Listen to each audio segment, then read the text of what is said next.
हाय, hello, good morning, good night, ये सब चल रहा है। सलाम का रवाज अपने यहाँ खत्म हो चुका है। मेरे भाई को सलाम का भी तरीका मालूम नहीं है। मोटरसाइकिल पे जा रहा, खाली सर हिला दिया, बस सलाम हो गया। बताइए, खाली सर हिला दिया, चलो ऐसे थोड़ी होता है सलाम। सलाम बोलो, अस्सलामु अलैकुम व रहमतुल्लाह। और अल्लाह के नबी ने फरमाया अस्सलामु अलैकुम व रहमतुल्लाहि व बरकातुहू, पूरा का पूरा सलाम करो, क्योंकि अगर कोई अस्सलामु अलैकुम व रहमतुल्लाहि व बरकातुहू कहता है तो गोया कि उसने 30 नेकियां हासिल कर ली। 30 नेकियां। अस्सलामु अलैकुम, अगर कोई कहे वालेकुम सलाम व रहमतुल्लाह, आपने कहा कोई वालेकुम सलाम अस्सलामु अलैकुम व रहमतुल्लाह कहे तो आप बढ़ा करके बोलिए और अच्छे से उसको जवाब दीजिए। अल्लाह ताला आपको सलामत रखे, व रहमतुल्लाह, उसके रहमतें आपके ऊपर हो, व बरकातुहू, और उसकी बरकतें आपकी जिंदगी में नाजिल हो। मेरे भाइयों, ये सलाम का तरीका जनाब मोहम्मद रसूलुल्लाह ने सिखाया है और बताया है। इस सलाम से आपस में मोहब्बत पैदा होगी। बहुत से लोग होते हैं मदनी, बड़े बड़े आलिम उलमा, बहुत से लोग होते हैं आलिम उलमा भी बहुत से लोग सलाम ही नहीं करते हैं। ऐसा नहीं होना चाहिए।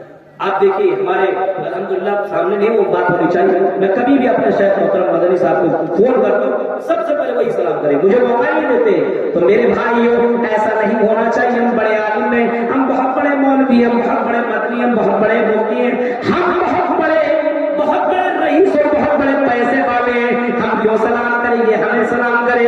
मोहम्मद रसूलुल्लाह की जीवनी के देखो, अल्लाह के नबी चला करते थे, अपने से छोटों को, बच्चों को सलाम किया करते थे।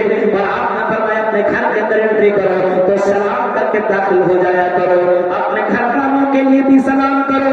आज हमारे ये रस्म, हमारे ये तरीका खत्म हो गया है। घर के अंदर एंट्री करता है तो सलाम वलाम कुछ भी नहीं होता है। हम अपनी बीवी को सलाम क्यों करें? हम उससे क्या छोटे? नहीं मेरे भाइयों, अपने घर वालों के लिए आप सलाम कीजिए। घर के अंदर आप एंट्री कीजिए तो सलाम करते हुए दाखिल होइए। ये तरीका जनाब मोहम्मद रसूलुल्लाह ने सिखाया है और इसके जरिए से आप में मोहब्बत पैदा हो सकती है। आपसे कोई नफरत करे, रोजाना सलाम कीजिए, रोजाना सलाम कीजिए। एक न एक दिन ये नफरत खत्म हो जाएगी और मोहब्बत आपस में पैदा हो जाएगी और ये मोहब्बत आपको ईमान वाला बना देगा और ईमान ही वाला जन्नत